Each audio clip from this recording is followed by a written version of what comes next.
From the creators of Relevant Magazine, this is the Relevant Podcast.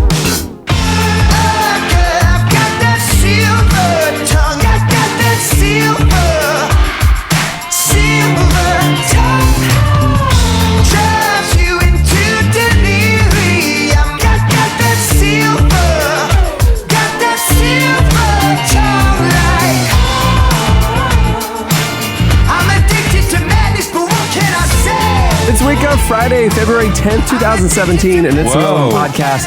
I'm your host, Cameron Strang, and I just powered through that February. I'm just like, it's a word that trips me up, like brewery. Yeah. And Nope. And boom, Rural juror. It's the rural juror. You just gotta have the confidence and go for it. Yeah.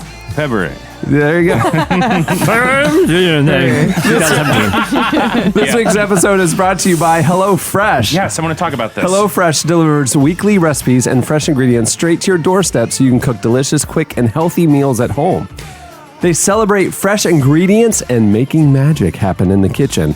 They know there's a So do I. They know there's a chef in everyone, and they believe food brings people together. Good food allows us to live long, and great food lets us enjoy every bite of life. I love that. That's so that should be on a sign in a kitchen somewhere. I celebrate your ad read. I know, right? That was lovely. I wrote every word of this. I'm like inspired to eat a good meal, a HelloFresh meal after hearing that. Can we talk about this though? Bree and I were at the movies the other day, and during the pre-movie, we got there a little early, and so we're just bored, and we're like, I wonder if those HelloFresh, if it's actually feasible. Does it actually work in a budget? Was it being advertised at the movie theater, or were you just talking about HelloFresh? We were talking about the show. You were talking in the movie theater about HelloFresh. I have no problem with you talking about HelloFresh, but the movie theater seems like an inappropriate as long as you didn't have your phone screen on. No. Okay. It was like the pregame show and it's not even like where the previews are. It's like the one really early where Melissa Mineo just shows commercials. Yeah, right. So we were looking at HelloFresh. It's actually really, really cost effective for a family. Right. It's amazing because I always thought it was inaccessible. And even for sad single people, you can Tupperware the second portion and save it for lunch the next day. Perfect. I mean, I don't know. They're all sad. Maybe they love it. Or happy single people. Chandler is happy as a clam. Yeah. He's eating fresh food, living longer. Twice. He didn't care. Enjoying every bite of that single life is what he's doing. Eating a half portion of salmon and never looking back. Each week, HelloFresh creates new delicious recipes with step-by-step instructions designed to take around 30 minutes for everyone from novices to seasoned home cooks short on time. HelloFresh sources the freshest ingredients measured to the exact quantities needed so there's no waste. Right now, HelloFresh is running a special offer for Relevant Podcast listeners. If you go to HelloFresh.com, you can use promo code Relevant35 when you subscribe, and you'll get $35 off your first week of deliveries. Relevant 35? Relevant 35. They upped the ante. Other... Why 35? So because you get $35 off your first week. Oh, $35 off, yeah. Yeah, you like the Harry's one is Relevant 5. If you put in Relevant 45, would they honor it and just give you 45 off? Relevant 150, everybody. No, Relevant 35, HelloFresh.com. There you go. Like I said, I'm your host, Cameron Strang. Here with me in our Orlando studios, Eddie Big Cat Koffolds. Here early. We call him On Time Eddie. Ready to go. Over there, our social media maven, Chelsea Steele. Hello, everybody. On the ones and twos, our illustrious producer, my brother, Chandler Strang. Hello. And on the Skype line from Loverland, Virginia, Jesse Carey. Hello. Things are a little different this morning. I thought you were getting back into our Garrison Keillor. No, I'm just, we're recording on a different day. It's a little bit change of pace. I just thought I'd set the tone nice and early. This is going to be like a real professional show. This is more, I got some important stuff we need to address. We're recording earlier in the morning and on a earlier day of the week than we normally record the podcast. Yeah. And I appreciate you guys rolling with me. I'm going to be in LA tomorrow at the last minute, cool. so I had to request, could we move it? And you guys were very gracious. No, plenty of coffee. No big deal. We're here. I got up a little bit early, trying to get the stuff to kick in by the time we started recording. And I'm not quite there yet. Nope. But about halfway through the show, you're going to probably feel the tempo change because all the caffeine's going to... Hello. Yeah, that Chelsea, you weren't here when Jesse and I spent the almost whole show doing Garrison Keillor impersonation offs. Thank God. It was as a lot of people were confused that he was a guest on the show. So it was Fantastic. What we like to call Garrison Keillor, that's prestige radio. Yeah. That's prestige Yeah. audio. Absolutely. And this show, I would think you would put us in that tier of prestige Of course. audio. That's But coming up on the show today, we actually have prestige radio joining us. Ira Glass is on the show today. He's on the cover of Relevant right now, the current issue of Relevant, Coolest. and there's part of that conversation that did not make the print issue, so we are bringing it to you on the show today. I love him. And he's always Ira Glass. Same. I just heard him in a really weird podcast that I would have never thought he'd appear in. I'm not even going to say the name of it. But like, even in that show, he was still Ira Glass. Like, Yeah. he is really a cool dude. I can't wait to hear this. Also coming up after Ira, Andy Mineo is on the show today. Rapper. You don't have to on tell me. I Reach know he's a Records. rapper. Yeah, I know. I'm just. Feels like you were telling me. I know I he's don't a know rapper. if you're down with the kids. I don't know. Oh, yeah. Andy is coming up. He's actually going to be discussing or telling us some of the songs that changed his Ooh. life. Yeah. It's not like just hearing some of his new stuff. It's not an interview. Yeah. These are the songs that made Andy Mineo Cool. Andy Mineo. Oh, yeah. We did this one time before with We've somebody. done it a I couple love that. times. John Mark before. McMillan. That's right. I 3. love that one. That was Yeah. cool. John's was It was awesome. Lauren Daigle One of the Laurens. and Garrison Keillor. Bear Reinhardt from Need to Garrison Breathe. Keillor did it. Yeah, Garrison Keillor. Yeah. The Swanee River. I love that song. Yankee Doodle Dandy. Finish my life. What? Garrison, speak up. We can't hear you. For the last few years, I've gotten to go to Montana to go fly fishing Yeah. and shooting guns Guys and weekend. stuff that I don't Yeah. normally do. This year in May, I'm going again, Yeah. and Jesse's going. Yeah. And, That's fun. and Andy Mineo is going on our trip. He's a rapper. Fun. He's a rapper. Yeah. And Yeah. propaganda. And a couple other rappers might go. All rappers. Wow. Yeah, it's going to be. Is it all rappers on the two of you guys? So otherwise, We can all only hope rappers. so. Lecrae. A lot of swag. A lot of Andy swag is what you're Mineo, saying, Eddie. Prop, and you guys. Yeah, no, that's gonna be fun. I haven't spent much time with Andy, in the wilderness, so it'll be a new experience. That's when you really get to know when the chips are down and you have to decide who's going to be eaten first. That's when the chips are all down. Right. right. That's when you know who the real friends are. That's right.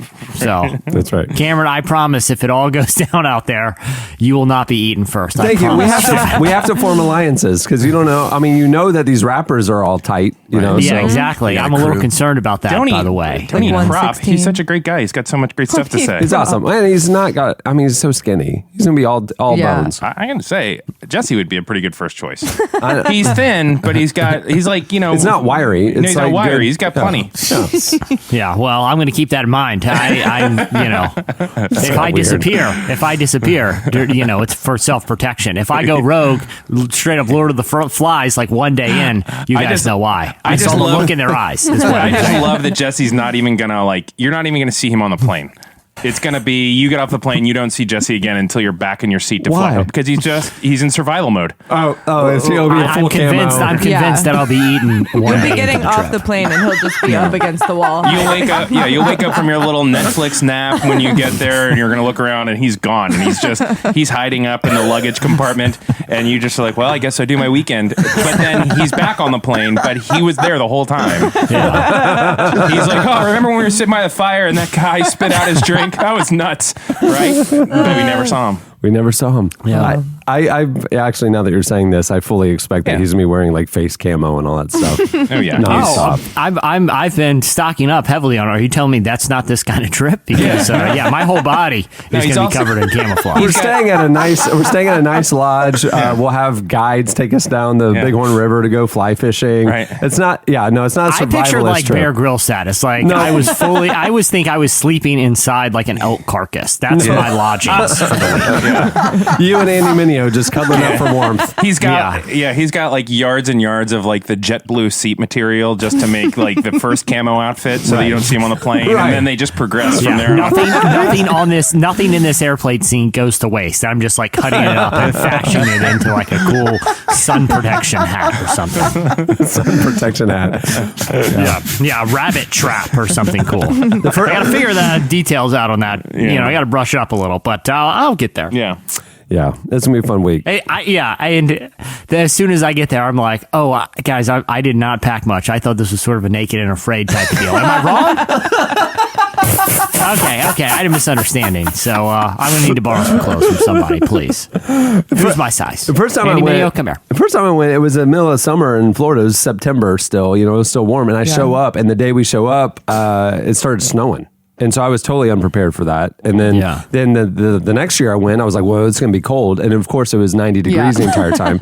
So I totally packed the wrong stuff. And then this last time, I was like ready for anything and way overpacked. And it was just a nice, pleasant upper 70s the entire time. If only there was some way to know the weather before you got there. No. What I'm doing, my strategy this year, Montana. Cameron, is I'm buying those like super expensive, like weird outdoor outfits that every part of it just zips off. So I can zip off like half a sleeve, like a full sleeve. I can zip off and they're like a like top half, like a crop top thing. I can zip them to like capris, pants, shorts, whole thing. It's going to be like a cool zipped layering system that'll fit anything. Instead of checking the weather, I just you can feel be like full that's Arctic easier. or full Bahamas in a number of seconds. Yeah, exactly. Just a lot of zipping. You'll just hear me zipping throughout the day. I have a feeling that's how like Andy will show up. Like he just went down to Sports Authority or whatever and just like bought everything in the outdoor section. He's wearing like the wide brim hat, those shirts, the whole thing. Yeah. No, I think Andy will show up looking super cool. Yeah. And for the entire weekend, no matter what anybody does, like somehow he continues to look effortlessly cool. There's always that person. Right? Yeah. Jordans are still perfectly clean. Yeah. He's participating in everything and hunting. Yeah. It's freezing out and he's wearing just the perfect shirt. You're like, how are you not cold? And he doesn't even acknowledge the question. I'm going to be wearing a pair of Cantoris, my special weather pants. Cantoris. Jim Cantori is a good one. One of the trips that we went on, a bunch of LA guys were on it, guys you would know, friends from LA, and they were the effortlessly cool. It's like, how are you LA cool in the plains of Montana? You assume you're all going to be outside, like everyone's wearing cargo shorts. Yeah, like it's just we're all looking like we're in Montana. Yeah. Knee-high socks, yarmulke. That's what you're all wearing. Yeah, I'm going to be hey, cool Jerry Lorenzo shirt, but question for you. Do your khakis turn into a sleeping bag? Cool, that's what I thought later. Do your pants zip off at the knee? Cool, that's what I thought. Yeah. I feel like it's about time are we up to a fashion update or do we need to keep going? Okay. Please. In terms of it's your weekly segment. new fashion trend. I feel like those Ed Hardy shirts are about to make an ironic comeback. Oh, no. You know, in my dad's world, they never left. That's the problem. That's why they can't come back yet. Yeah. Because it's They're not still ironic. like You're just How long until Chandler's in a Tommy Bahama shirt? No, that I could see. You see? no. I mean, I feel like we're I don't feel like we're far from it. like to be the wooden honest. buttons. Yeah, the Mac DeMarco thing is definitely What is that? Mac DeMarco. It's like this ironically terrible. Yeah. No, yeah, I know. The ironically terrible I don't know what that 80s Tommy Bahama type shirts are definitely hitting the hipster scene. I'm just glad that Jinko's never made it back around. Oh man, it's They just collaborated with They tried. They like started. It didn't click. it didn't hit. It didn't hit like where you do clubbing. Right. Yeah. Exactly. Yeah, they never like rave style is never going to get ironic. It's just going to be terrible forever. There you go. All right, well, moving the show along. It's time to look back at what happened this week in culture and entertainment. It's time for In Case You Missed It. All right, this was a big one. I mean, a lot of things happened this week. Super Bowls, all that stuff. No. On Monday, Sufjan Stevens, in case you missed it, he wrote a mini sermon about nationalism and the teachings of Christ and posted it on his website. The singer-songwriter posted the message to Tumblr, breaking down why it's theologically problematic to conflate patriotism with Christianity. Here's part of it. I'm only going to read part of it, but go do yourself a favor and read this thing. It's really powerful and challenging. You can also find it on relevantmagazine.com. I'm a company, I gotta point people there. There you it's go. also on his site. But. Part of it said, you cannot pledge allegiance to a nation state and its flag in the name of God, for God has no political boundary. God is love, period. A Christian nation is absolutely heretical. Christ did not come into this world to become a modifier. Look at what happened to the Holy Roman Empire. You must eradicate all the corrupt theological fear-mongering they preach from the pulpit and from behind the political podium. Get real and get right with God. Go in your closet and pray for your enemies. We must acknowledge that the real substance of life has nothing to do with money or power or prestige or greatness. You and your power must be given away as tax and tithe and service to others. To gain your life is to lose it. To lose your life is to gain it. It goes on from there. This man preached. The week prior, Sufjan actually wrote another open letter addressed to America, warning about God's judgment on those who mistreat or abandon people in need.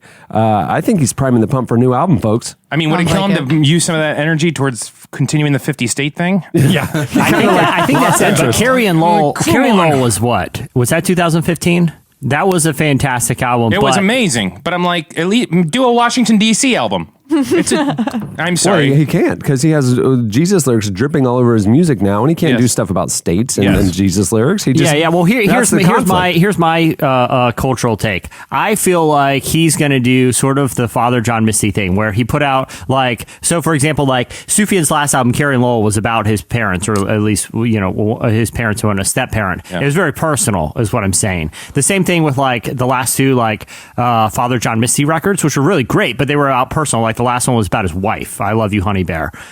But his new album, which he's releasing some tracks from now, is about the social climate, and it's about morality, and it's about wrestling with these big ideas and spirituality and Christianity's place in culture.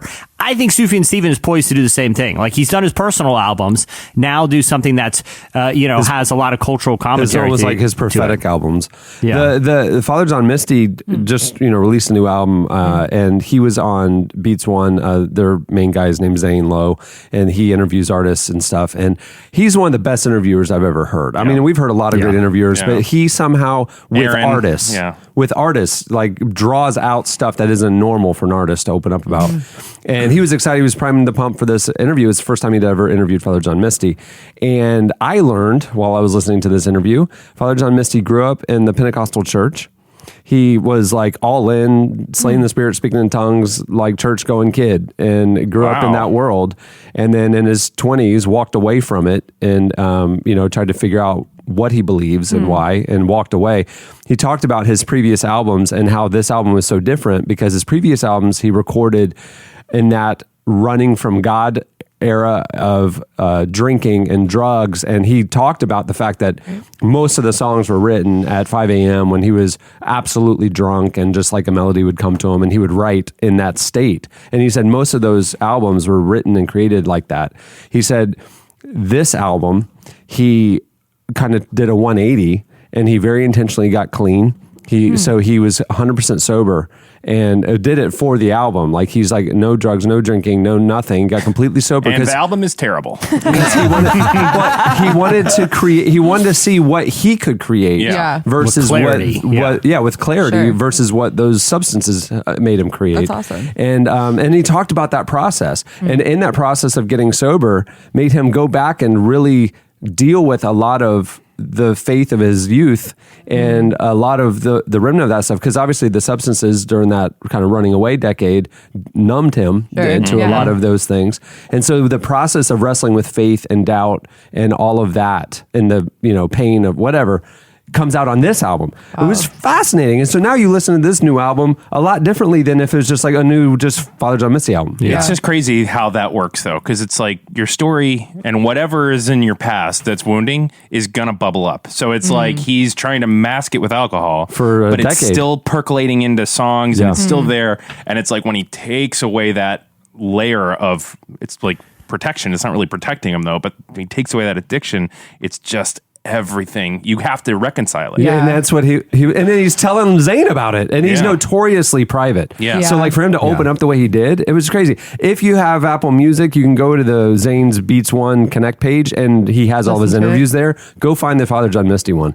It's worth think it's it. bold of him to try and move forward without. I feel like a trap a lot of artists get in is knowing that substance was what made their art so lovable, and so they stay in it. So I think it's really bold to go and try and create something intentional. I mean, that's how I write my column now. I just try to mix it up every time. but I think that what's interesting is because you look at Sufjan writing these things, which are not, these aren't veiled, these aren't songs where you kind of have to no shade in the shadow of the cross, like the song. You kind of have to read into to a degree what he's referring to and what he's thinking. These are blatant, and it's written with the same sort of sober-mindedness and clarity. Not to say that he was, intoxicated while writing music, but what I mean is the clarity of like the message is so right on that the climate in America right now, and I don't want to say exclusively for Christians, but a lot of people who grew up in the church and have been wrestling with these ideas for a long time, sort of like the overall a social climate right now is making people want to address it head on with a lot of clarity, even if they're people who are usually accustomed to sort of this, interesting creative process and sort of veiled messages. They're just hitting it head on. I think it's an interesting cultural moment, and two people who have a lot of similarities with their music are kind of addressing it in the same way, which is directly. Yep. Speaking of similarities with music, we're talking about Father John Misty and Sufjan. In case you missed it, Metallica frontman James Hetfield this week, he narrated a new documentary about porn addiction. He's musically nothing like Sufjan. In case y'all weren't clear. Good clarification. Just in case somebody news listening is like, well, I like this Father John Misty guy he's talking about. Let me check out this Metallica. The film is called Addicted to Porn, Chasing the Cardboard Butterfly, and it's currently being screened around the country. It looks at the issue of porn addiction, its negative psychological effects, and what it can do to relationships and how to overcome it. The film even examines the history of sexual temptation dating all the way back to Adam and Eve. Metallica frontman James Hetfield. That's what I predicted next was for Metallica, was to go in depth spiritually into the topic of porn and temptation. Here's a clip. Here's a clip from the documentary. Pornographic film erupted in the 1970s, and an IV of sexual material was injected directly into the main vein of humanity. As the appetite for sex and pornography rumbled in the stomach of society, along came an all-you-can-eat buffet of porn, the World Wide Web. Because of that, we are now a planet of technologically dependent beings with our personal power cords plugged directly into anything and everything. And the current running through our cables is high voltage. But so he's the same way. Like, I just heard a long form interview with James, is it Hetfield? Hetfield. And he was talking about... the Hetfield and McCoys. Oh. No, that's Hatfield. Hatfield, okay. Well, I just heard him, a conversation with him, and it was like talking about, it was the same thing. Like, there was so much addiction running his life, and he was spiraling, and now he's like well out of that and have been in recovery for a long time. But you see what really, like, projects like this is just like very conscious and aware things start to bubble to the surface, and but they're still making Metallica music. Like, the new album is still very Metallica-y. I thought you were going to say they're still making good music. I don't know if I feel like I don't. They're still making Metallica music. In case you missed it, this week in our weekly Stephen Colbert mention, Ricky Gervais and Stephen Colbert debated the existence of God on The Late Show. Ricky is a self-proclaimed agnostic atheist, which is a softening because he used to just be an atheist. Now he's just an agnostic atheist. Something. Pretty soon he'll be a full Presbyterian atheist. And Stephen Colbert is, of course, a devout Catholic. The two engaged in a 4-minute long debate about God, science, and the nature of faith. Here's part of it. Atheism is only rejecting the claim that there is a God. Atheism isn't a belief system. So this is atheism in a nutshell. You say there's a God. I say, can you prove that? You say no. I say, I don't believe you then. So you believe in one God, I assume? In 3 persons, but go ahead. Okay, so you believe... Okay. So, but there are about 3,000 to choose from that have been, people who believe in... I've done some reading, yeah. Okay, yeah. So basically, you believe in... You deny one less God than I do. You don't believe in 2,999 gods, and I don't believe in just one more. Right. Do you ever have a feeling of great gratitude for existence? Of course. Do you ever have? I know the chances are billions to one that I am on this planet as me and never will be again. And I know I can't convince you that there is a God, nor do I really want to convince you there's a God. But no. I can only explain my experience, which is that I have a strong desire to direct that gratitude toward something or someone. Of course. And that thing is God. We're mortal. We want to make sense of nature and science, and it's too unfathomable that everything in the universe was once crunched into something smaller than an atom. But you don't know that. Well. You're just believing Stephen Hawking, and that's a matter of faith in his abilities. Yes. You don't know it yourself. You're accepting that because someone told you. Yeah, well, But science is constantly proved all the time. I need to clarify real quick that wasn't a Presbyterian dig. I feel like I could offend a third of the Eddie. country real quick. You wanted to make subtle, weird commentary on Presbyterians. Thanks a lot for offending me. Well, he's got an Episcopalian, so he's got this little rivalry. It's deep. like the Hetfield and McCoys. You guys, I'm so deep in it. I'm not going to. I've been trying to be cool on the show. It's like Lars versus Napster, dude. So lame, Eddie. And you're Lars in this situation. Everyone thinks you're super lame, dude. I am totally Lars. I'm Lars, and you're always Slash. You're just like, you're in the cool band, and you're always cool. And he's showing up to Montana, and he's still just Slash, just naturally cool. Yeah, he's wearing that gigantic hat. Little do we know, it's stocked with like outdoor supplies in there. You know what the deal is with that hat? He really pushed through from it being like, whoa, that's edgy and cool, to like, that guy is a dork, to like, wow, that is purely Slash. He never quit on that hat. Mm-hmm. And there were some I don't know dark that it years. ever went cool or like dorky. I think it just went like, oh, that he's still doing that? Right, that's what I mean. That But he's to push past that threshold. to push through with a single fashion statement for that long is a real trademark. brave thing. It would be like somebody wearing like a leisure suit in the 70s, height of fashion, Yeah. pushing through the 80s. Like, what's this guy doing? Kind of lame. Yeah. And then like Just rocking breaking it now, back through 30 it. years later, you're like, man, this guy's committed. Right, Yeah. that's I right. respect it. That's why I should have kept my Tommy Bahama shirt and my Ed Hardy Jinkos, shirts, yeah. because at this point I would have been very That's cool. what Chelsea's dad's philosophy is. I kid you not, he wears both of those things. Stop. Does your dad have like any blonde tippy hair? No. You say like it's not that possible. Right, like in my no, mind, yeah. he's wearing an Ed Hardy shirt. No, it's not blonde on tip. a- It's sun-in, dude. in It's my sun-in. mind, he's like perpetually sunburned because he's always out fishing and stuff. Yeah. And he's got like the frosted tips. Draw the whole picture because he's listening right now and he's having a heck of a time with this conversation. He's chuckling. He's still waiting for someone to Photoshop him on Rod Stewart's body. So He's been waiting for that for a long time. he really is such a conundrum because he's a Midwestern guy. My whole family's from Iowa, and then he broke the mold and moved to Florida. He doesn't like sport fishing and stuff? No. Really? No. What's he into? What's his hobbies? Like Getting married? golf? Get married again? Really into getting married. He's just he loves science. He like really loves nerdy things. Loves National Geographic. Okay. Yeah. See, I thought he was the sport fishing guy that you always see at like He's not. He at loves the the outdoor Iowa bars at the Hawkeyes, beach. and that's it. Iowa Hawkeyes and science. Yeah. You know what? I could be down with that. He's pretty cool. Because Cameron, the guy you're describing is basically, in my mind, like John Gruden. Like, Yes. you know what John I mean? Gruden. Like, bleach An blonde older hair. John Gruden. It could be dead of winter, and he's wearing like a visor. out. Does he have a motorcycle? No. He did, and he got in a really tragic wreck when he married my mom. And Did anybody die? No, but it could have So been. it wasn't, So it was it almost wasn't tragic. tragic. Yeah. It was just a bummer. Nearly tragic. Yeah. But they were having. my Anybody mom lose was a wing or pregnant. anything? No wings lost. Okay, so we're all we got. Yeah. If you get every appendage after the wreck, you're fine. Yeah, totally. I Yeah. think, but driving a convertible is like cool too, right? Oh, he's got a convertible. yeah. Miata? Is it a Miata? remember? Is it a No, Miata? It's a Jaguar. We've talked about this. Oh, that's yeah, right. Wait, like a That's a 1986 step Jaguar up. or a new one? It's like a 90 something. It's Oh, older. what color? Black Okay, with wood interior. It's this cool. guy I don't know. is a Wood interior. mystery. But He's see a now that's fitting the John Gruden. I would see John Gruden riding the 1993 Jaguar Yeah, down convertible. to the marina. Right, he got it the year the Bucks won, and that's like He's that's just still his locked in. car. It's his Slash hat. Yeah. He's just gonna ride it out. right. My dad has Yeah. John Gruden accessories, but like Okay. as an entity is not anything Interesting. like him. Yeah. Fascinating. Okay, well, lastly, in case you missed it, this week it came out that the reporters behind Serial are making a new mysterious true crime podcast that hopefully isn't as lame as season 2 of Serial. I gave up on episode 3. I didn't even try. They announced that their new show is called S-Town and it'll release soon. And the premise is intriguing. Here's the official synopsis. Production of S-Town began when a man reached out to This American Life, bitterly complaining about his small Alabama town.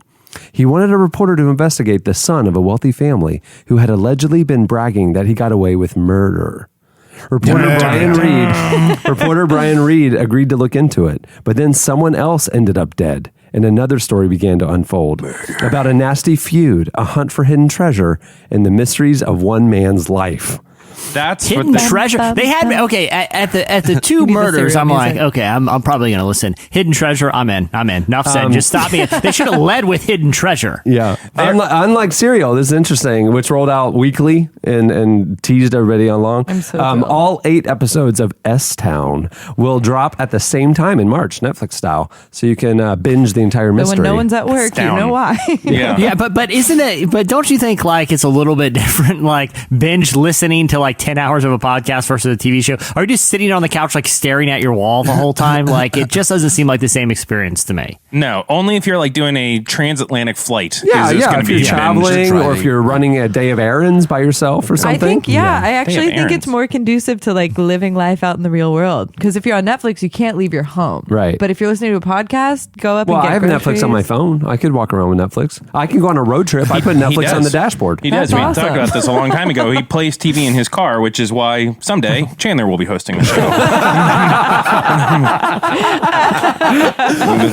Look out, there's a guy in a Tommy Bahama shirt on a motorcycle. Ah!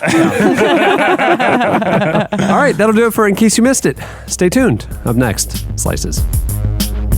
I give you power over me. I give you power. I give you power.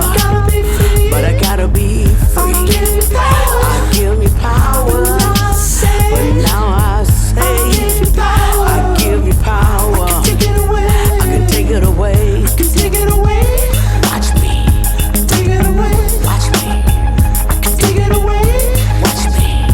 Take it away. Watch me now. I give you power. I give you power over me. I give you power. I give you power. I gotta be free. I give you power. I give you power. But now I say I give you power. I can take it away. You're listening to Arcade Fire. The song is I Give You Power. It's featuring Mavis Staples from their upcoming album we're very excited about. At the beginning of the podcast, you heard Young the Giant with Silver Tongue, which is what we have. Okay, it's time for Slices. What do you have, Jesse?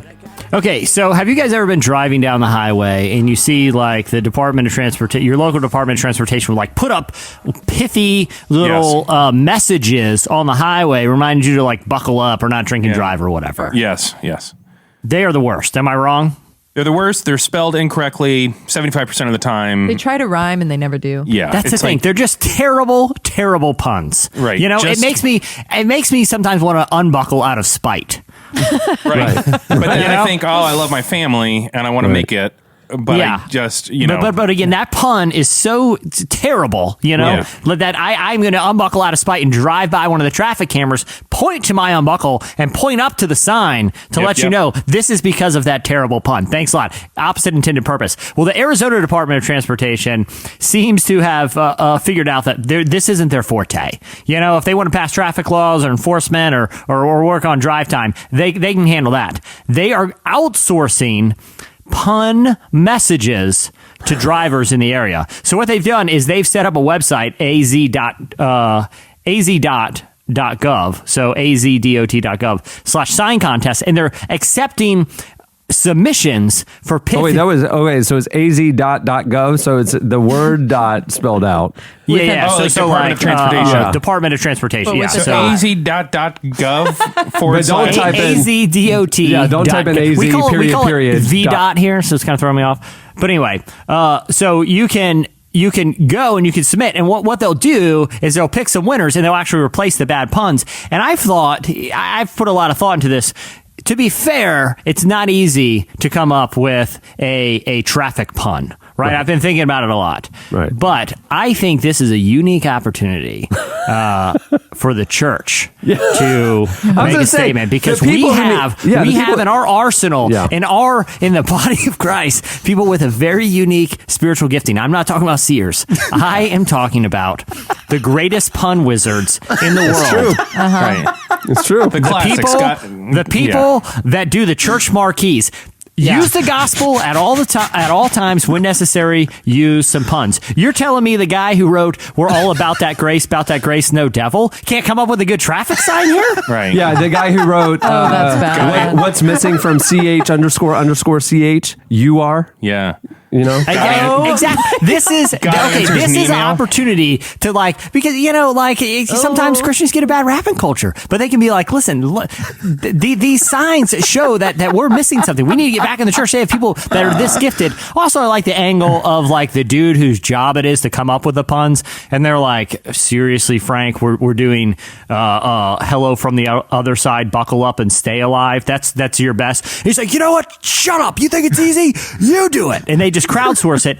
But the church has an opportunity 7 days without God makes 1 week. But the problem is, Jesse, is some of the people who aspire to be, the clever church people, journal. And they don't quite get it right. I saw one that said, "Don't let worries kill you, let the church help." And he didn't quite understand. The church isn't going to kill you. Yeah, right. Yeah. Oh, yeah. So, or one we love hurting people. Yeah, we love hurting people. I get what they were saying, but the execution. Pastors love celebration, March 15 and 16, climaxing March 17th. Yeah.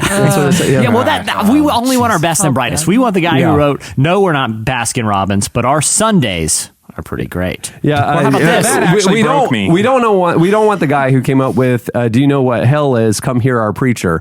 We want "Does your life stink? We have a pew for you." We want that guy. We want that guy representing to drivers all over the state of Arizona. This is the kind of intellectual stimulation you have if you start visiting church on Sunday. I see this as a great opportunity. A ministry. Yeah, this is, and like I said, it just shows. This is time for the church to be the church. Be in the world and not of it. Influence culture. Yeah, our church is like brownies, sweet with a few nuts. See, we can even be self-deprecating and jokey with it. I mean, even the ones of the clever warnings, because it's a warning situation with the seatbelts. Like Grace Baptist Church, choose the bread of life or you are toast. So see that's going to bring them in. Yeah. Well, I mean, but it'll get you to buckle up, maybe. If they. I think Jesse was trying to figure out a way to read his favorite church signs for weeks and found a real loose way to shoehorn it into a slice, and it worked. I got to say, it worked perfectly. God is like Spider-Man. Get tangled in his web of love. That's timely. Wait for the new Spider-Man to do that. Lent, not just for belly buttons. Hi-oh. How about this? If we're promoting the big church family fish fry, our cod is an awesome cod. Jesse, what you can't see is Jesse right now has that old printer paper that's all attached together, and he's got boxes of it and he's scrolling through. So we can't interrupt him because he's got 400 more. The thing is we got to get the ones where it's like a warning. Again, this is the Department of Transportation in Arizona. We are warning you. This is life and death. Yeah. So those church sign writers who have that kind of edge is who we're needing to sign up. Like the Epworth United Methodist Church, they went with "Party in Hell canceled due to fire." See, it's all warning. Yeah. Yeah, I just want to put our church sign, the best and the brightest, on notice. This is an opportunity. I don't care if you live in Arizona or not. I don't know the rules. I don't care about the rules, and neither should you. Go to this website, az.gov. Simple as that. I don't know how you can confuse it with the way I'm saying it. And start.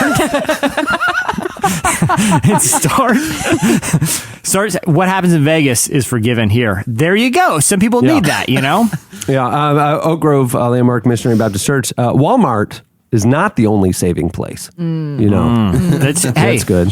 Real talk. Cherry Street AME Zion Church got sin. Drop it like it's hot. I know that one's pretty good. I get that one. Yeah, that's a culture reference. All parking violators will be baptized. That one's not even that clever, but maybe they actually do that. Yeah. What? Say that again? All parking violators will be baptized. They're phoning it in that week. I don't want that guy. So there's whoever wrote that, don't ruin our good name here. We're trying to, How about this? Work for Jesus. The benefits are out of this world. Hello, he's talking about heaven. I don't even know. I don't know. Richardson East Baptist Church, Texas heat, seasonal. Hell's heat forever. That's just straight up. That one's rude. Yeah. That one just hurt feelings. Lent is coming. Get your ash in church. That church respectfully must be closed. Otto leaves. Jesus doesn't. Hey, Cameron, need a new look? Yeah. Come on in for a faith lift. It sounds like you have a lisp. Faith lift. Or it sounds like you're trying to do a Drew Barrymore impersonation. Kind of a specific joke. Okay, how about there. this? Bring your spiritual marshmallows this Sunday. Our preacher is on fire for Jesus. No. God expects spiritual fruit, not religious nuts. I literally, I feel like I'm in the middle of Jeremiah's ghost story, just waiting for it to end. We're just giving Chandler options of a few to keep. No, keep everything. This is a terrible, awful thing. And I like the worst part of it to me is not that they exist, but that they were actually posted. What opportunity are these people who they're out there every week? Like literally every single week, they have to think of a new pun to put out there. What opportunity do they have people literally asking them to come up with some? You know. All right, there you go. All right, what do you have, Chelsea?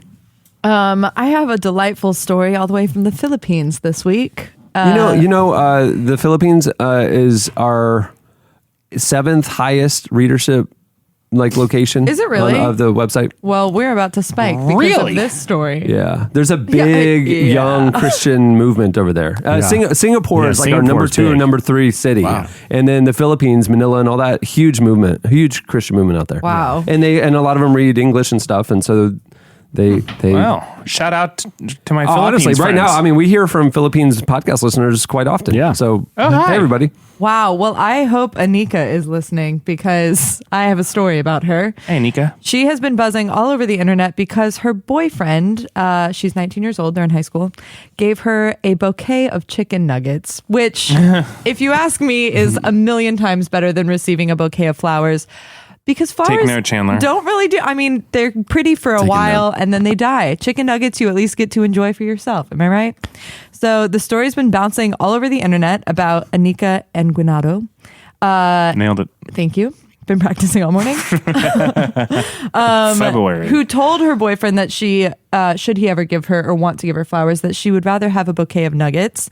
And apparently because the first time the couple hung out before they started dating was at McDonald's and they shared chicken nuggets and realized that they fell in love.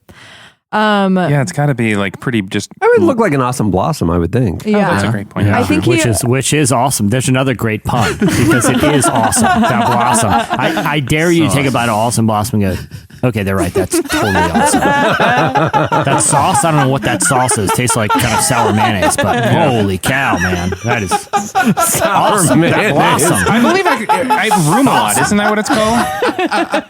That sauce is amazing. I got one word for this blossom. Oh, it's great. Oh, no, it's awesome. That's awesome. It's really good. It's a really good blossom. Delightful blossom. Yeah. Well, tasty. From she uploaded the picture to Twitter holding her bouquet of nuggets, and the internet went wild. Her picture got retweeted over 30,000 times within a week.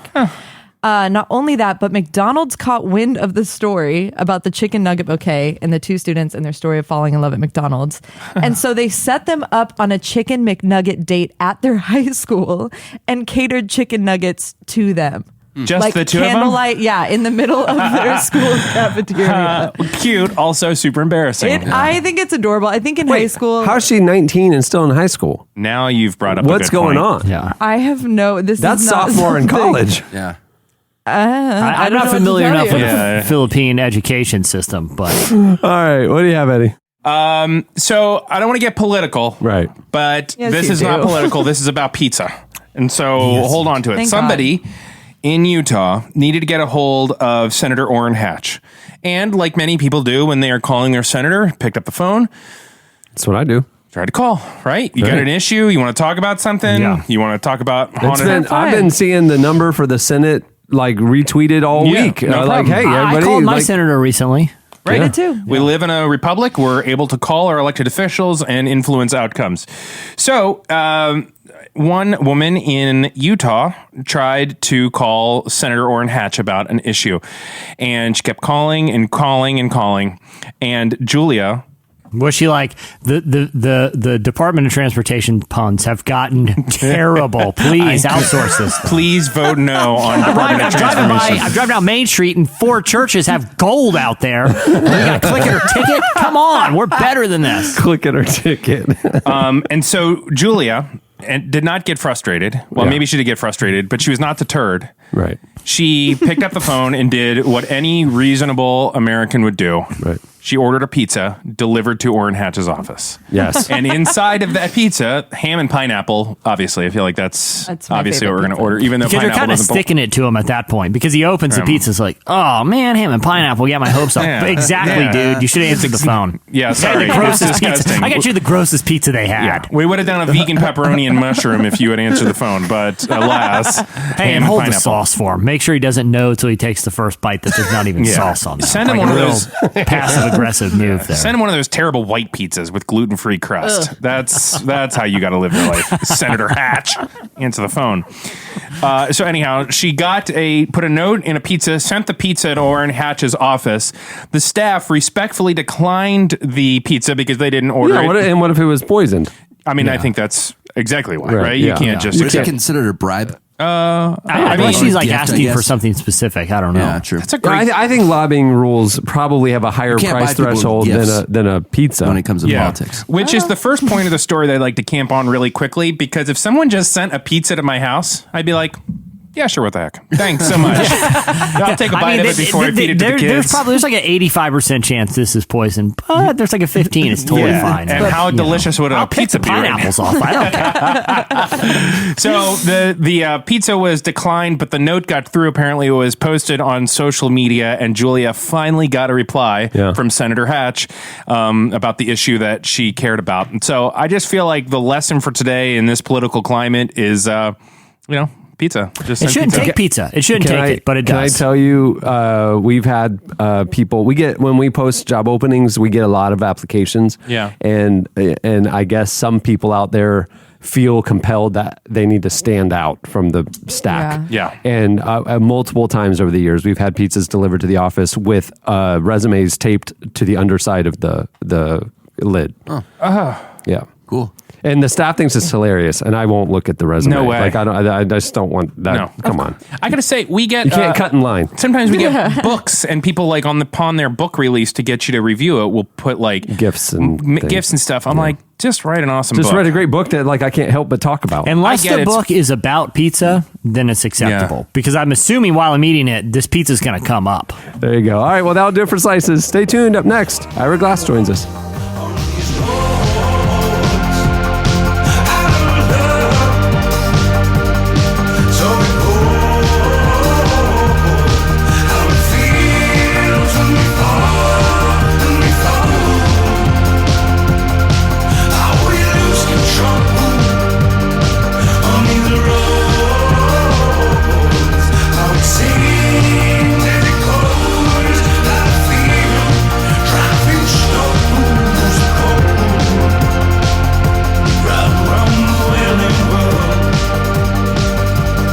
You're listening to Future Islands. The song is Ran. Good album. Ira Glass is the creator and host of the legendary public radio show This American Life.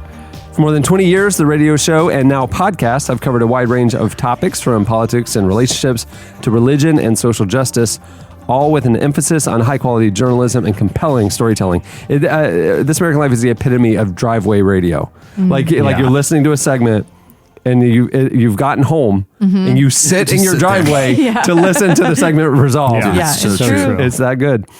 We've noticed that the show is telling more and more stories about Christians, it seems like.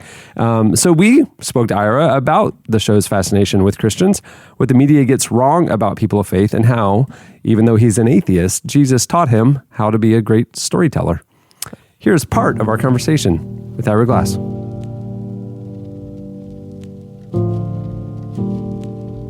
I feel like you have like a big listenership among Christians. I mean, I know it regularly comes up in conversations that I have with people that I go to church with that, hey, did you hear this recent episode of This American Life? Because I feel like what you guys are tapping into is truth, and truth is truth no matter what your worldview is. So I wanted to unpack that a little bit. That it's interesting that you say that you feel like Christians get a bad rap in the media, because it feels like a lot of the stories that you guys do about people of faith really counter some of those stereotypes. Are those stories that you guys seek out? Well, there was a period where we absolutely did, but it was kind of an early period of the show. Like, there was a period like 15 years ago. I remember there was one where I went on a mission trip, and I feel like that was like kind of at the height of it.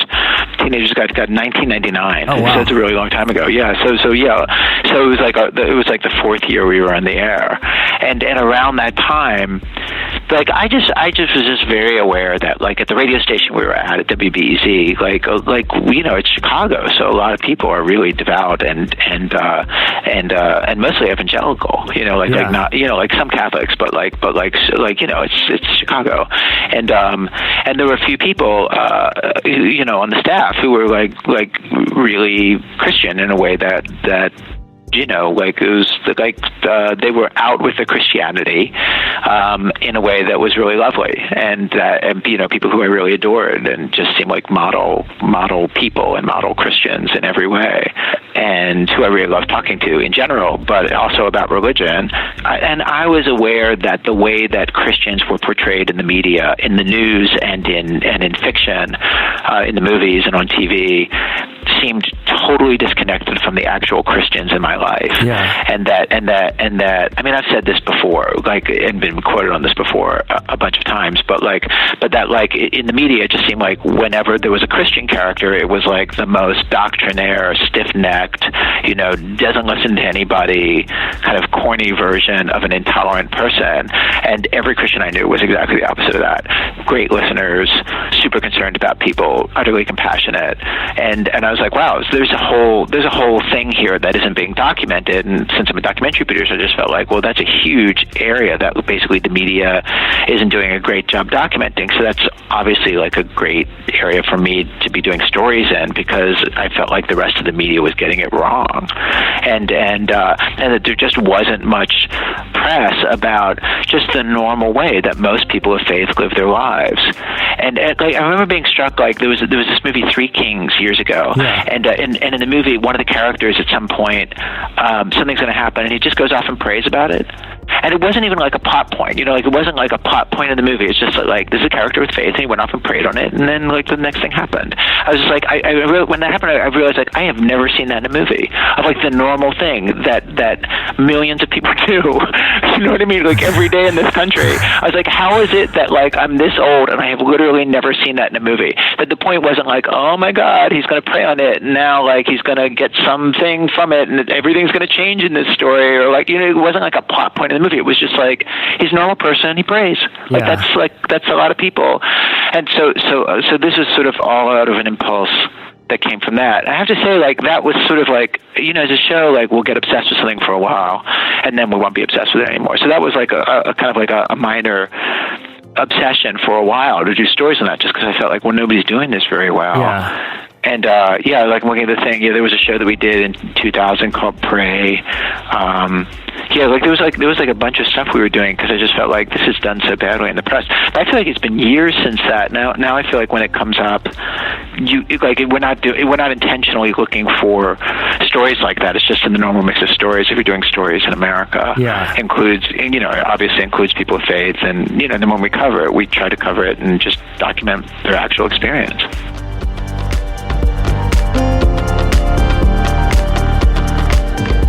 Well, the one recently that really stuck with me was it was a morning radio show host, and I hope I'm not butchering any of the details, but it was basically a morning radio show host who was an evangelical. Yeah. The South Carolina story that Zoe did. That guy, his name is Tony Beam, and it was a story we did back in January. A wonderful talk show host, and like we were interested in it from his point of view, and because we felt convinced. A lot of people are going through this right now. Yeah. There was another story years ago. It was called Heretics, and it was the full hour was dedicated to it. Again, like what I feel like some of these stories captured is nuance, where Christians a lot of times are painted very black and white, where you're really finding complicated people dealing with complex emotions and trying to equate it with their worldview. Do you feel like it has changed the perception of Christians in a way that from when people listen to one of these stories, maybe it challenges their idea of what people of faith actually think? I mean, I would like to believe that people who don't see Christians that way hear our stories and understand that that's a way that they can look at them too. Yeah. Since I think that we're portraying things accurately. Yeah. You know, but I feel that about all of our stories, you know, whether we're doing refugees in refugee camps or, you know what I mean? Yeah. You know, kids getting shot by the police. Like I feel, I feel like it's no different with Christians. Like, I feel like I have no idea if we have any effect. Like, it's weird. Like, I think really if listening to the radio changes anyone's perception, it's just a little nudge. Do you know what I mean? Like, you know, the very best that media can do is like give you kind of a little nudge, or like kind of open a door and say like, look, here's a thing inside that you can choose to take seriously or not.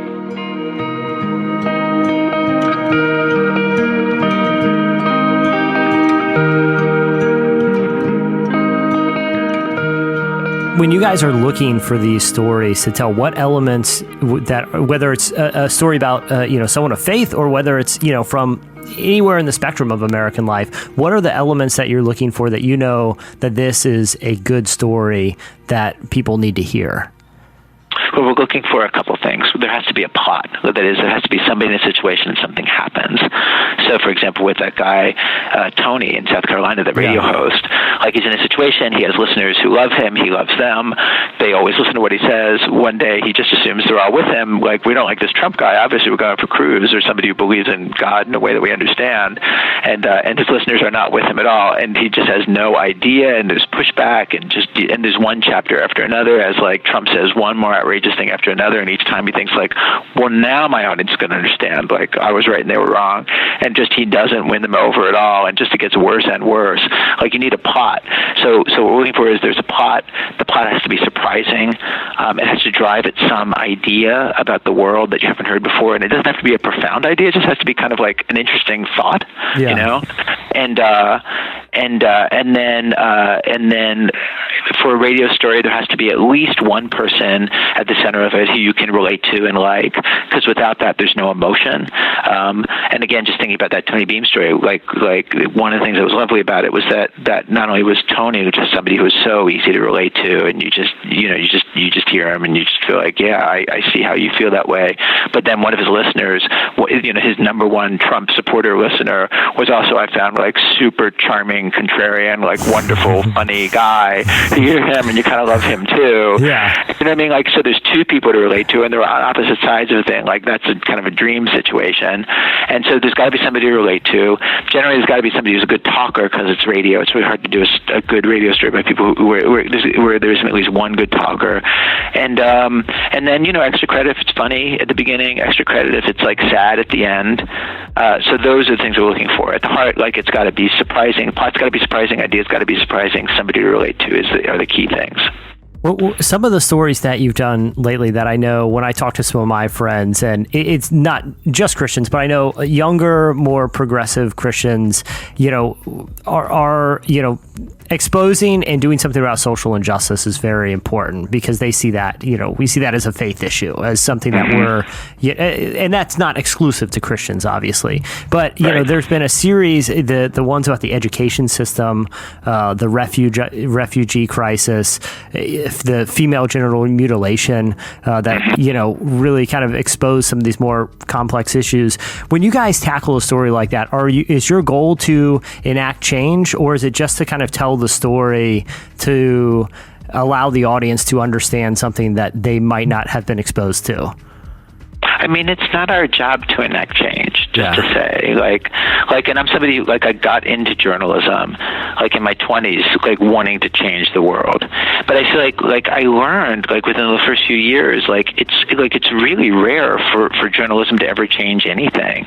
Do you know what I mean? Yeah. Like, it's a very specialized situation where it does, you know, and most journalism, especially at the level that we're at, where, like, you know, we have millions of listeners, but we're not like 60 Minutes or something, you know? Yeah. Like, you know, like I feel like, you know, if you're 60 Minutes and you expose, like, a car company whose cars are dangerous, obviously that changes the world for, you know, like, for that car company, and for, you know, just like legislation happens and people go to prison and stuff. Like, that's the most specialized version where it does change the world. But the kind of thing we're doing, where all we're doing is, like, mostly, like, you know, portraits of people and stories from real people's lives. You know, like, you know, to think that you're changing the world, I think just is pretentious. Yeah. And when we do these very mission-y stories on female genital mutilation or on refugees, often, our impulse, like what makes us want to do it is I feel like I, or as members of the staff, we feel like, oh, this is something that, like, when people talk about it, they just have it wrong. You know what I mean? Like, people just don't have the right picture of this. And so let's go in there and, like, give them the right picture. Like, and we'll see stuff that'll make us mad. You know what I mean? Like people just don't even understand this. Yeah. You know, and we just need to say, like, no, these people who you're talking about are people too. You know, whether like whoever they are. I mean, one of the things, honestly, like that made us do like a set of stories about Trump supporters this year is that we felt like the way the press covered the Trump supporters wasn't from inside the experience of the Trump supporters, and we really wanted to get inside that experience and like find people who were super relatable and just like make people understand, like, no, this is a normal thing. Like this is like most of the Republican Party and between a third and half of the country at any given day, and like these are normal people who want this. So like let's meet them. I don't know. Like I feel like I'm saying this. It feels very pretentious even to say this. And with the refugee stuff, I feel like I learned so much by meeting the refugees who we met in refugee camps in Greece that I didn't know, even though I was following the coverage really, really hard. For example, like the most basic thing I didn't know, which is like most of them, like not most of them, but like so many of them had a kind of PTSD. You know, like they were living in a war zone. Like, you know what I mean? Like they were living in like houses. Their house was like in constant. They were bombing around their house and shelling for months and months and months. They got little kids who like started wetting the bed, even though they're too old to wet the bed, and like they haven't stopped now since, even though they're at safety. And just like, you know, people got really traumatized. And also, I think, although I knew this, it didn't really hit me in kind of a chemical way of like, oh, these are middle class people. Like these are people just like us. Like they're just like us. You know what I mean? Like you know, like I mean, I say this in one of the shows. Like everybody's like, oh, you want to see my house I got bombed? And they pull out their cell phone. They like scroll through the photos, and it's just like it's just like you know, just like right. If my house got bombed, I take a picture with my cell phone. Like it was like I don't know. I hadn't thought about like right. Like they had jobs. They had a house. You know what I mean? Like they had a dog. You know what I mean? Like there's like I just think the deepness of how like this is just like some family and their kids, like every family and their kids that we know. And then like, you know, and also the most hated people in Europe in the United States. Like these are the Syrians that nobody wants to come in the United States. Like, you know, this mom with her 5 kids and her 7-year-old who's wetting the bed. And you know what I mean? Like, I don't know, like there's something about it where you just feel like, no, everybody's got this wrong. Or like nobody's taking these people, nobody's giving certain people like the dignity that they would give them if they met them.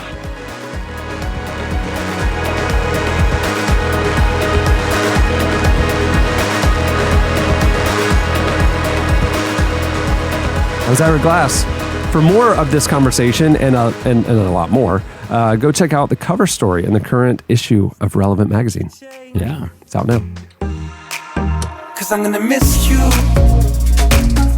I'm gonna miss you when you're gone. I'm gonna miss you. I'm gonna miss you when you're gone.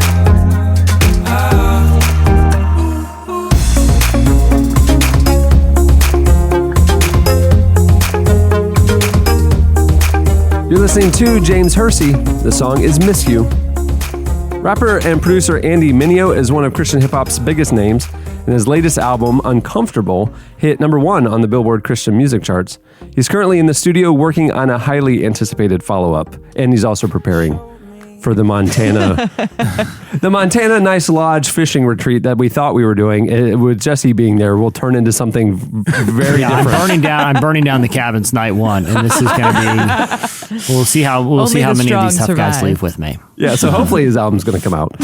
Well, we've done this segment a few times on the show where we have artists that we love and respect come on and give us kind of a look under the hood about kind of the music that shaped them and made them the artists that they are. We've had John Mark McMillan, Lauren Daigle, and with Andy, he's one of these rappers in the Christian hip hop scene that's actually making great music, and we want to know what music influenced him and made him the artist that he is today. So, telling us some of the songs that changed his life and shaped his career, here is Andy Mineo.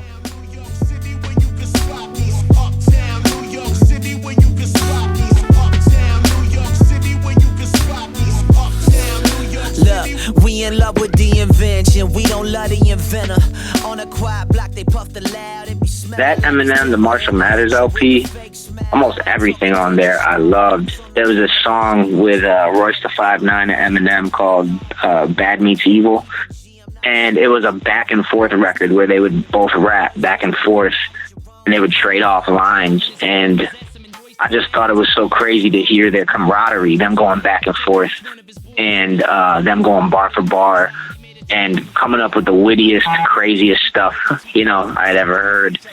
That was really like watching a sparring match. That was like watching two top-tier athletes competing, but on audio. In the ghetto, dismissal, I'm not a fair man. Disgrace the race of an atheist. Intercepted missiles with my bare hands like a patriot. One-track sight without source. I buried the Christ corpse in my past life when the Black Knight mounted the white horse. And stay overword. It's like the Nazis in the nation collaborate and attempting to take over. Another big one for me was I went, at the time I was rapping, and I went and I opened up at Syracuse University for some artists that were coming through. And one of the guys I opened up for, his name was Immortal Technique. He's an artist out of New York City. And he had a song called, I think it's called like Dance with the Devil. And he tells this story on stage, and I had never heard the song before. And he tells the story, and basically the story is about this kind of like crooked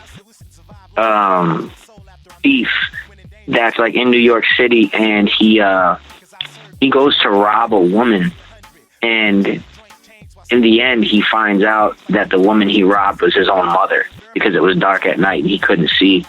And the story is very twisted and crazy, but I just remember being so impacted when I heard it for the first time, and I was like hanging on to every word because of the way he was telling the story. And again, the impact that left on me was like, wow, by this guy's music and the words that this man wrote, he literally transported me into another place and headspace and made me visualize and imagine worlds that I had never seen before. Other people, he fiended for props like addicts with pipes and needles, and so he felt he had to prove to everyone he was evil. A feeble-minded young man with infinite potential, the product of a ghetto-bred capitalistic mental. Coincidentally, dropped out of school to sell weed, dancing with the devil. So I came to faith right around that time, about 14 or so, and I went to a camp one summer where my sister had invited me to come. She was working there as like a counselor. And basically it was a camp, a summer camp that took inner city foster kids from New York City and brought them into a camp to get away from, their crazy environments for a week. And a lot of these kids were coming from homes with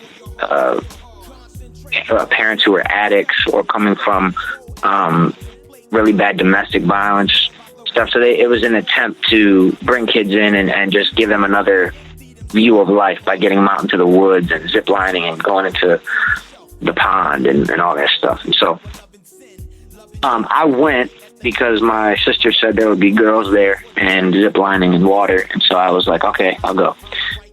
And that was the first time the counselors were trying to be, positive influence and point me to some music that wasn't, Eminem or Immortal Technique at the time. And they played called Cross Movement. It was a Christian rap group, and I was shocked that it was good because I had never thought that was possible to hear people who had faith creating music that I'd ever want to listen to, because I always associated people of faith with like hymns and worship songs that I wasn't really into, Tired and thirsty too. Blood lost on the cross in his birthday suit as he droops. Poop from attempts to breathe. I breathe. Here stops my attempts to read. The sign hanging over him, limping weak as Memphis bleak. How could this have been meant to? I was listening to them, and I don't even remember what the song was, but it was pretty impactful.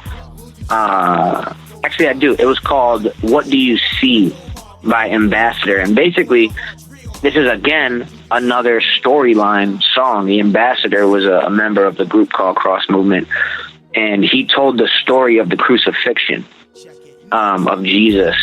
And it starts off with, hear the clink of the nails as they gnash this man, bash this man, bruise and harass this man, right? And he goes on to talking about the whole, basically, crucifixion process of him carrying the cross up the hill and finally being nailed to it and then, gambling for his garments. And that was, again, another storyline record that really brought me into a place and it left a big impact on me. Heaven making a toast to the King of Kings who brings God and men closer. Sends Rocha, guns out the holster. Can't stay alive even with John Travolta. Now I hope to pull you off the sofa. Cut the TV. The only song I think I'd also want to mention from mine is a record that's pretty special to me. It took me, I've had the concept for a long time, and it took me about 2 years to finally get it out. It was a song called Hear My Heart, which is a dedication to my sister Grace, who's deaf. And I had the idea for the song when I was working on Neverland, which was 2013. I was working on Neverland. And I had the idea for the song, and I was trying to find I actually recorded a version of it that was totally different than this version, and it just didn't sound right. It didn't fit. And then, I finally found the right version of it in 2015 when I was working on Uncomfortable. In 2014, 2015. And the song is for my sister Grace, who was born deaf, and the whole record is my apology to her for not learning sign language. And I always knew from the beginning when I made the song that I wanted to make the video with it. So it was a visual audio piece being made simultaneously. And I wanted to do the whole music video in sign language and show her, I took the time to learn it to show her I'm sorry and that I love her. And that record just gotten great response, and the video's gotten great response because it's something that a lot of people have dealt with in the deaf community. And then beyond that, just people feeling like, man, I haven't taken the time to love the people closest to me.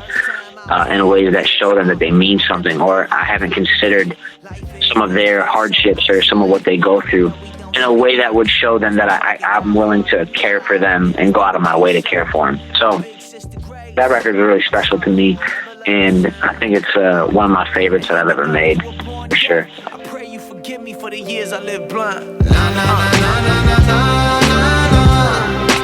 in my heart.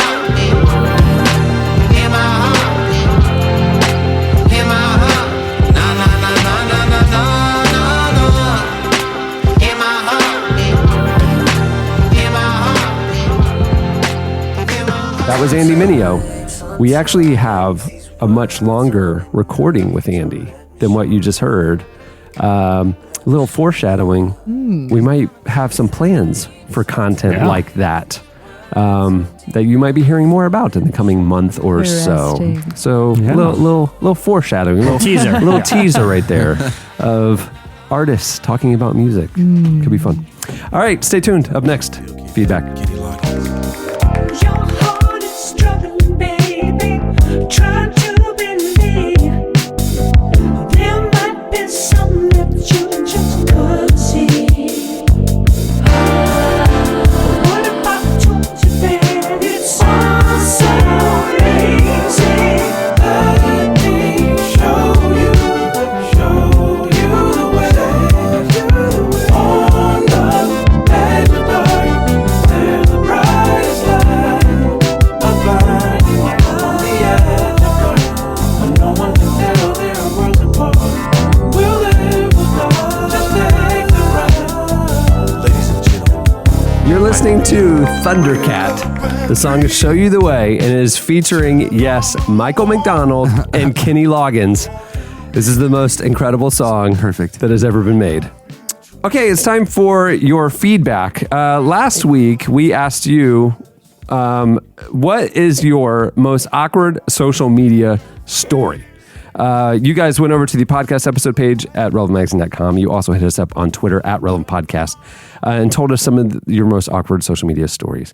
Here are a few of our favorites. Colin said when he was working up the courage to tell his now wife that he liked her, he received an odd like on one of its old Instagram photos with his ex-girlfriend. Oh, snap. So it was a picture of him with his ex-girlfriend, but it was from his future and mother-in-law. So the girl he's working up to the courage to tell her he likes. So, behind the scenes, he's suddenly thinking that this was a not so subtle way for the mother of saying, stay away from my daughter. I mean, how literally else would you interpret that? Like, that's you're true. About to tell this girl you like her. Her mom likes an old Instagram photo of you and your ex-girlfriend. That's a sweet, passive-aggressive mother-in-law move. Yeah, that's pretty good. Do you guys know friends who, like, when they stop dating, you guys are married, you don't have single friends, but Chelsea, I'm asking you, do your friends, when they stop dating somebody, do they go back and scrub that person from their Instagram feed? I have friends who adamantly don't do that because I think they just want to be... That's part of their life journey. Right, yeah. But I have people who like very adamantly do that. I've had friends who, she would go and she did that. She broke up with a guy. She scrubbed him completely. And then they got back together 6 weeks later. And now your entire memory history is gone. I feel like once you're married, maybe, you don't need to be respect. reminded that you were, I don't know. And you don't want your new mother-in-law going to like him. Right. But it turned out in this instance, she claims it was a mistake that she was just stalking him and didn't mean to like it. Didn't know how to unlike. Joel wrote, I once posted on a married man's Facebook wall, thanks so much for Crazy Love. I really enjoyed it. One of his friends commented, this post needs to be clarified.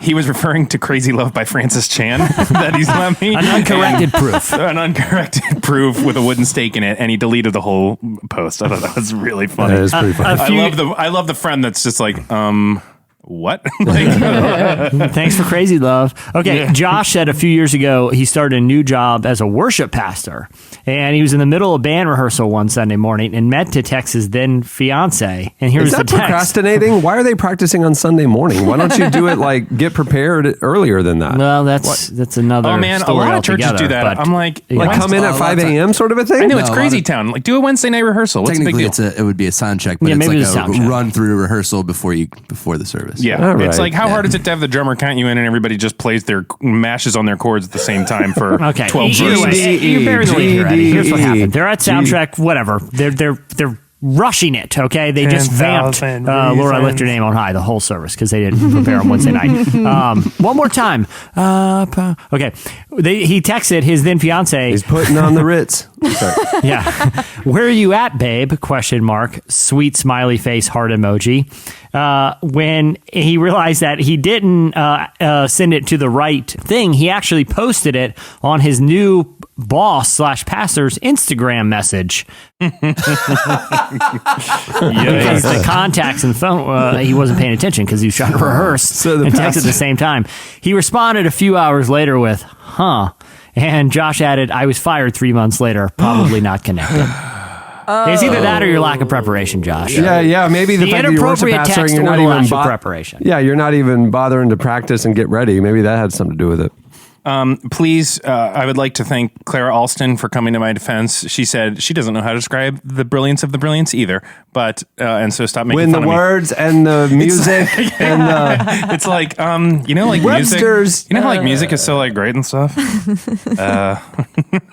I did notice on Twitter this week that people were saying, right, Eddie was so right, whatever, and then like you would, see, and like almost like you were like validating their validation, right? Just like, right. I also love that it's like clearly I did a terrible job, but I'll just stir that pot. Let's all do that together. Okay, this one from Joey is incredible. Okay, so Joey was dating a girl long distance and he knew it was time to break up. So he drove down to do the breakup in person. That's an honorable thing to do, right?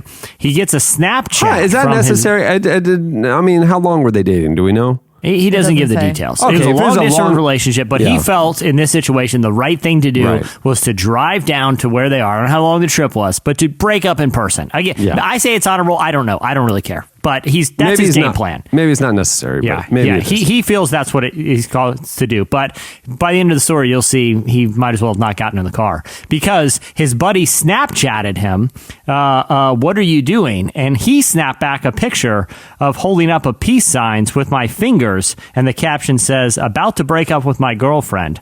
I hit send, and my heart sank. I accidentally hit her name because she was my top friend, and it was a natural reaction to send that position on the screen. I immediately realized and timed it, so I saw her open the snap. I called her to interrupt the view. She saw it, felt terrible, but successful breakup. Wow. So, okay, I only... Kind of saved him a trip. I only use Snapchat for the funny filters. Can you... Because, you like something on Instagram on accident, you just click it again and it unlikes it. Right. So, can you, pull back a message that you sent somebody on Snapchat? He saw that she had opened it. She's got it immediately. Yeah. Brandon Smith said, I work part-time as the marketing coordinator for a direct sales jewelry company, and occasionally I send Facebook group messages to our saleswomen. Every couple of weeks, I'll get a friend request from one of the ladies, who are generally twice my age, with an attached message about how cute or handsome I am. What should I do? I say lean into that. Brandon is cute and handsome, and I think that it's time for you to find love. Brandon? Yeah, and what I say, love aside, I mean, you're in direct sales here. I mean, at least leverage it for a sales opportunity. Winky. I look pretty good. You look pretty good with some of this jewelry I'm selling. What you say? I get 40% of everything you sell. What can go wrong? Yeah, exactly. I think the teed one up for you there, Brandon. Yeah, you're welcome, Brandon. Enjoy your new life. There's a lot more where those came from. Go check them out. Okay, it's time for this week's editorial question of the week. Hey. All right, well, it's Valentine's season. That's right. It's upon us. Chandler, I love you, man.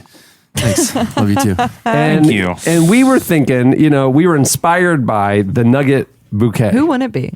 And it got us thinking about creative, relationship goals. Thoughtful, honestly, Valentine's gift ideas. Yeah. That me and Eddie might steal for Shark Tank.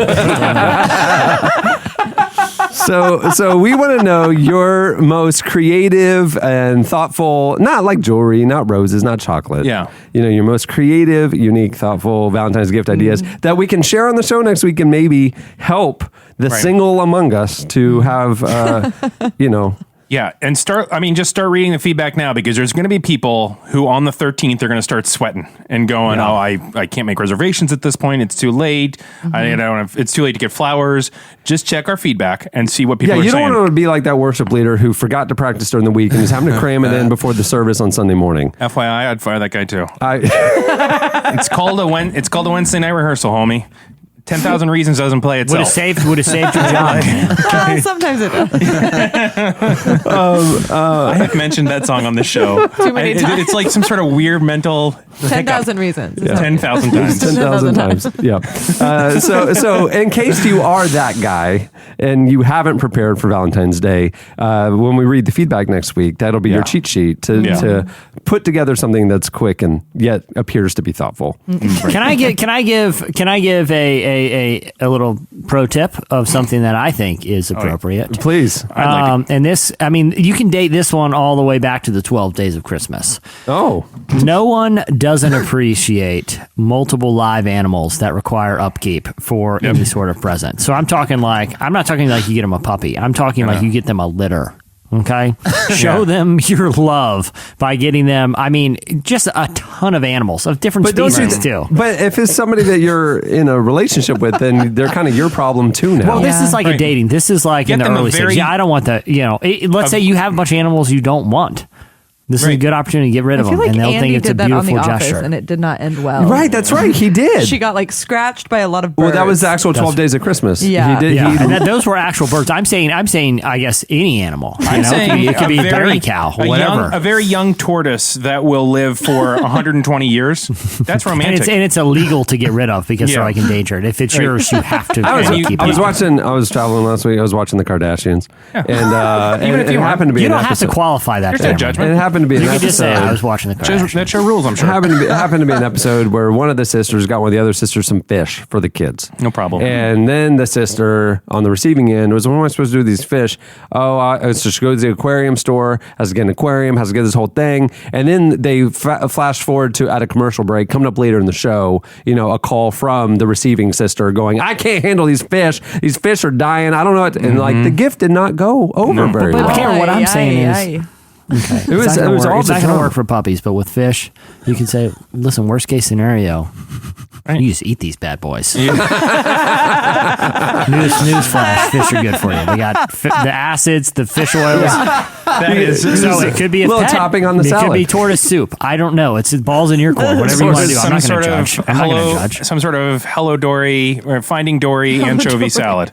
Yeah, whatever. Well, listen, the animals are yours at this point. That's what I'm saying to you. It's right. like, and we have dominion if you over the want earth. to raise these chickens as your own, so I think it's pretty cool. But again, if you get hungry, I'm not going to blame you either. Yeah. I mean, it's February 14th, you go out there, you kill the gift. So this is why we want your suggestions for good Valentine's gift ideas. Right. But like I said, I don't suggest traditional domesticated animals.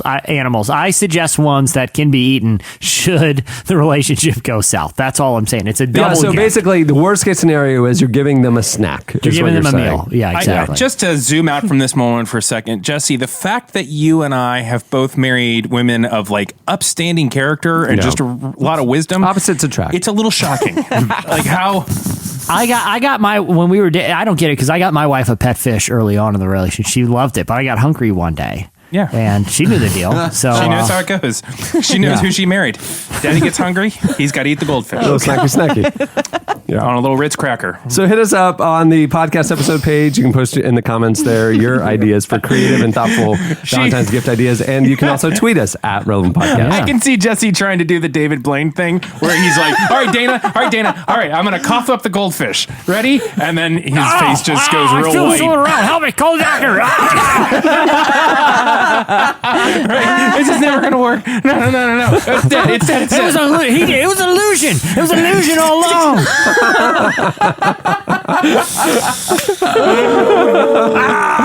They're poison.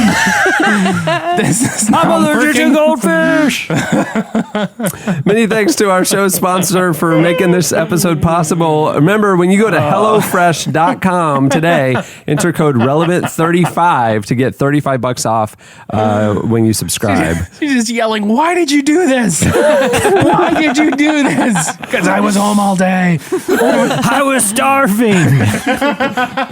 We didn't renew HelloFresh. Listen, I got a bunch of frozen meals. I don't even know if we got a convection oven. You left me with no choice. Yeah, so I swallowed your fish.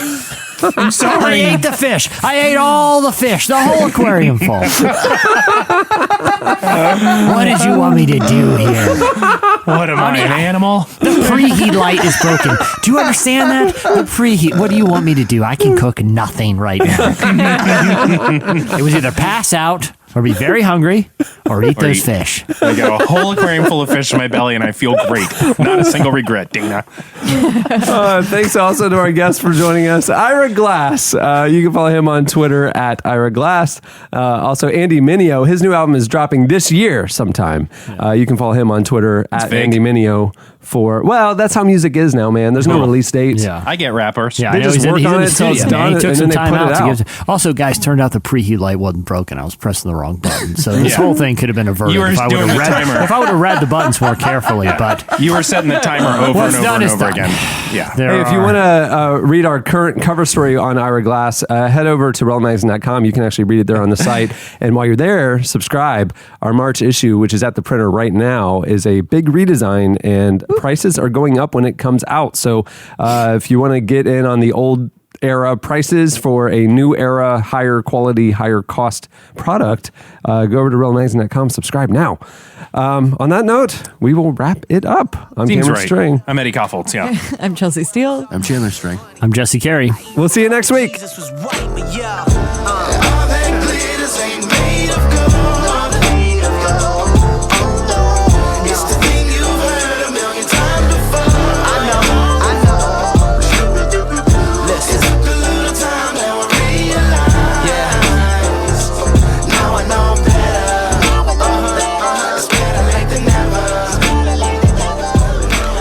Thanks for listening to the Relevant Podcast. Connect with us on Twitter @RelevantPodcast and get bonus material from this episode and more at the podcast section on relevantmagazine.com. And don't forget to check the magazine out. It's available on newsstands and at the iTunes App Store, or you can subscribe online at relevantmagazine.com/subscribe. I used to think America was finished with racism. How could I miss it? I'm mad so many people don't get it. Holding this list of black names, but now I'm blacklisted. Got older, it's like it got no different. I found out these independent artists isn't independent, cause major labels fund them quietly to keep perception. That's deception in the game. Used to believe I wanted fame, plus my name written in them lights. Now I know it's so much greater cause it's written in the hand of Christ. And I used to say that the radio will play what the people want, and now I know. I feel someone around. Help me, call the doctor.